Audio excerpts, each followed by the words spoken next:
Parthik Choudhury, a postgraduate student here at School of Law, lovely Professional University.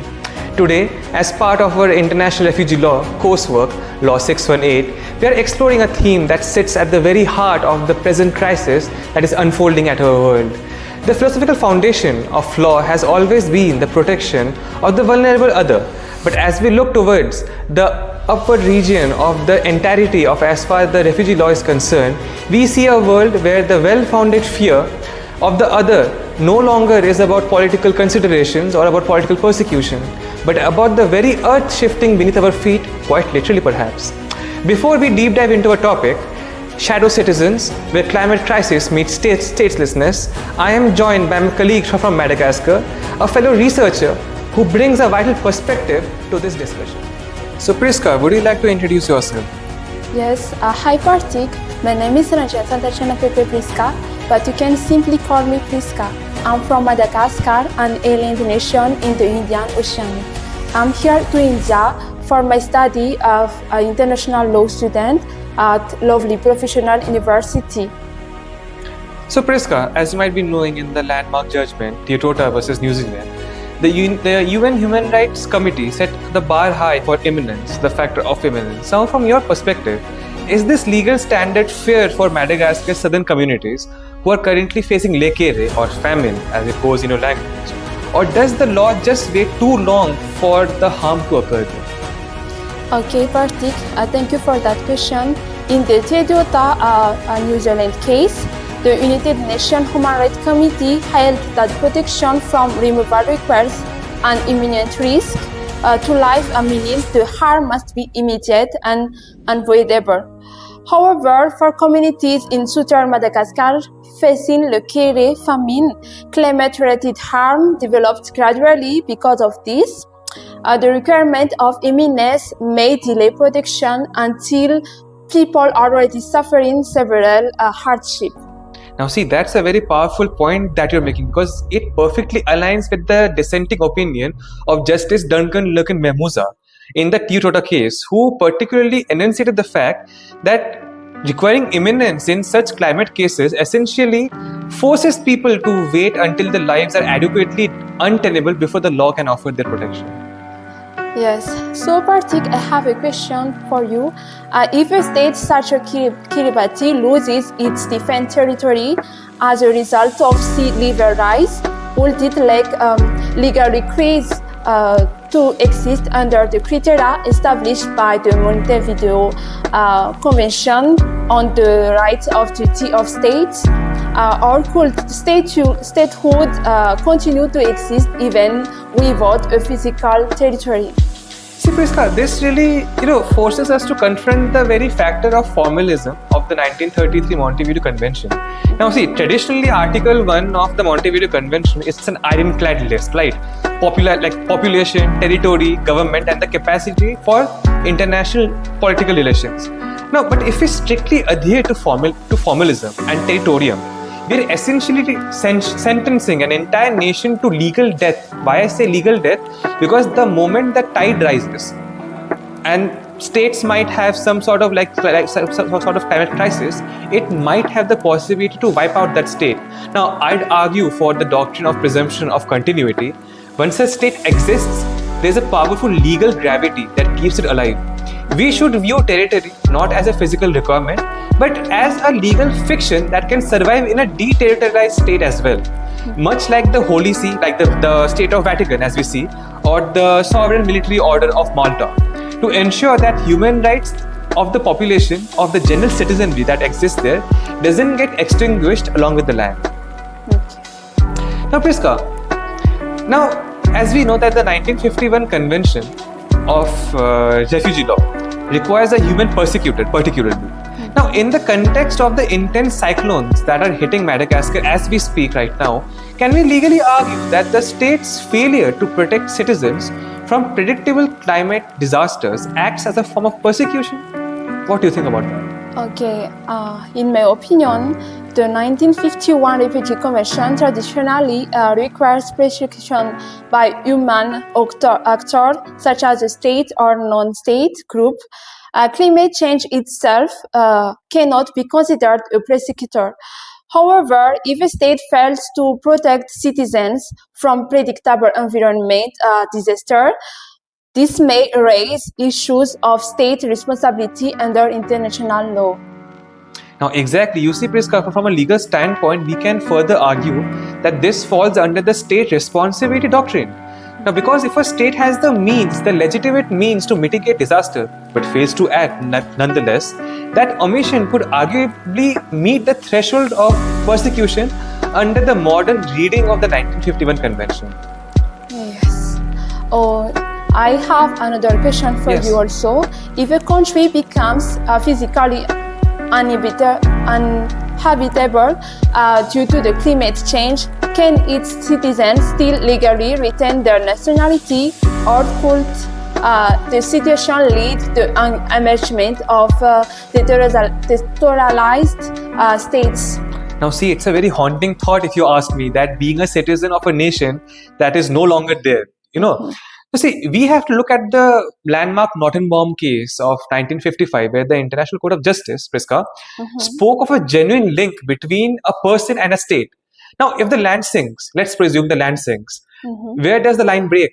I don't think so. Now, see, we are moving more towards ex situ sovereignty, as long as the animus, that is the soul or the intention of the state exists or remains to the people. Because see, as a citizen, the state breathes through me. So I believe that even the case where we see there are governments in exile, nationality should persist whatsoever. In a world of digital governance, a citizen, for example, of Madagascar or Kiribati or India should be able to carry their rights in their pocket, even if they're standing on Australian or in American or in British soil. Yes. Madagascar's nationality system is mainly governed by the Malagasy Nationality Code, like ordonnance numéro 60 064 du 22 juillet 1960, which follows the principle of jus sanguinis, meaning citizens is based off bloodline. For minority communities such as the Karan, the Snow, this framework can create difficulty during displacement or may increase the risk of statelessness. Right. So from here we can interpret that since Madagascar, like many post-colonial states, they rely heavily on the jus sanguinis, that is citizenship by blood. Now, this honestly creates a protection gap, because while international humanitarian rights law grants everyone the right to a nationality, the rigid jus sanguinis system or principle, if you ask me, often conflicts with the 1954 convention leading to the status of stateless persons, leaving these groups in a kind of a limbo, right? Yes, right. So in the context of policies such as the National Register of Citizens and the Citizenship Amendment Act in India, the strict citizenship documentation requirements risk creating de facto stateless populations, particularly in climate vulnerable regions like the Sundarbans. So see, Prisca, this is where the law becomes, one might say, a weapon of exclusion, because in the Sundarbans, the deltaic area in the Bay of Bengal, life is often dictated by the tides itself. Alright, the tides of Bay of Bengal. Now, when a cyclone hits, people grab their children, not their birth certificates per se. Now, in that context, implementing a rigid National Register of Citizens like NRC, like the way they have implemented in Assam. Now, belonging from Assam, I know about the ground reality. Now, in these climate fragile zones, that creates an identity audit on people who have already been dropped off by nature. Now, if now let's say laws like CAA then offers a lifeboat to some while leaving others to prove legacy data they no longer possess. Now, we are manufacturing, in this case, statelessness by ourselves. It violates the spirit of state responsibility and the prevention of statelessness. Now, Prisca, as you might be knowing, the 1969 OAU Convention has a much broader definition of a refugee than the United Nations 1951 Convention. Now, do you believe, since you belong from Madagascar, do you believe this African framework is better suited to handle the new nature of the 21st century displacement in the global context? the Kampala Convention in practice. Now, given the fact that as Madagascar is part of the African Union as well, how effectively, in your belief, do you think that the Kampala Convention has been protecting those internally displaced by climate compared to international treaties? Okay, the 1969 OAU Convention governing the specific aspects of refugee problems in Africa has a broader refugee definition than the 1951 Refugee Convention because it includes people fleeing events seriously disturbing public order. In addition, the Kampala Convention protects internally displaced persons and it's legally binding for African Union member states. I surely agree with you because given the fact that the 1969 OUU Convention is far more fitter for the purpose for the 21st century because it includes events seriously disturbing public order as well, which clearly encompasses the climate-driven instability that we see in Madagascar. Now, when we talk about the regional refugee protection framework under the Kampala Convention, it is legally binding for internally displaced persons or as we know by the abbreviation IDPs because it makes a critical tool for climate migration within national borders. Yes. So Parthik, when individuals lose their identity documents due to flooding or climate-related displacement in India, should the burden of proof remain entirely on the individual, or should the state adopt a presumption of vulnerability in assessing their legal status? See, Prisca, in this case, if you ask me, it reminds me of this legal maxim that goes by semper praesumitur pro negante. Now, this maxim particularly enunciates the fact that the burden of proof lies on the one who affirms, right?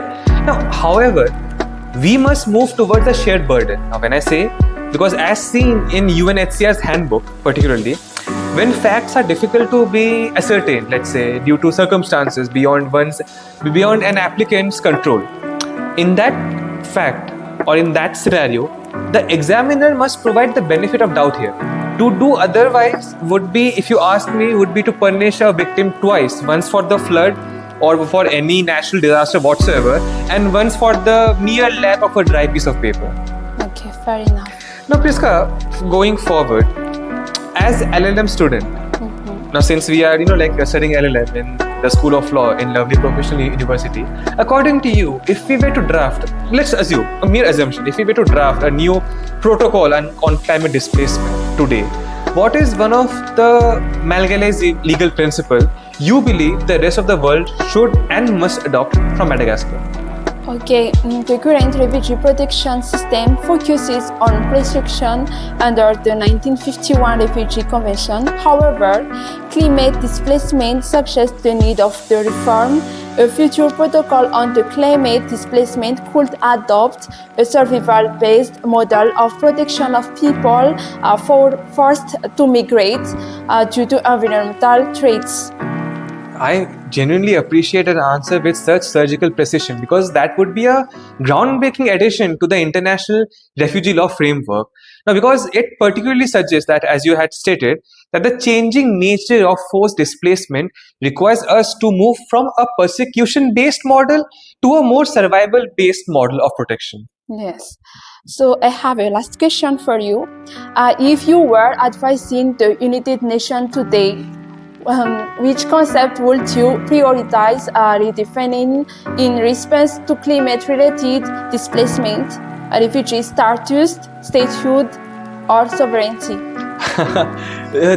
That's a very bold thought if you ask me, because advising the UN or working in the United Nations in the near about future is, one of the professional career goals that I have in my mind. But again, coming to the question, see, if I was, advising the United Nations today, I would particularly prioritize redefining sovereignty. Now, why I say that? Because sovereignty must be a trust, not a trophy, Prisca. Because we must move toward a people-centric sovereignty than a state-centric sovereignty. Yes. Because people-centric sovereignty, it follows the person, right? Now, if the law travels with the human being rather than being tied to the soil, I would say the definitions of refugee and statehood will naturally evolve to protect those whose land has simply vanished, but the people from whom the state breathes, they are still there, they're existing. So I believe in an era of sinking lands, the law must be the only ground that remains firm. Yes. So Prisca, now as we wrap up today's session, it is clear, that law must evolve as quickly as the climate that reshapes our world. Now we hope that this discussion has shed light on the legal shadows cast by the displacement and statelessness. Thank you everyone. This podcast was produced as part of our academic task for International Refugee Law, Codes Law 618. We would like to express our heartfelt thanks to our honorable faculty in charge, Dr. Amit Kashyap sir, our honorable head of department, Dr. Dilyan Dip Kaurtyeva ma'am, and our honorable head of school sir, senior dean for School of Law, Lovely Professional University, Dr. Anand Pawar. Thank you so much. All legal studies, including the 1951 Convention, the OUI Convention, and the Toyota ruling, have been cited in accordance with academic standards. Thank you for listening.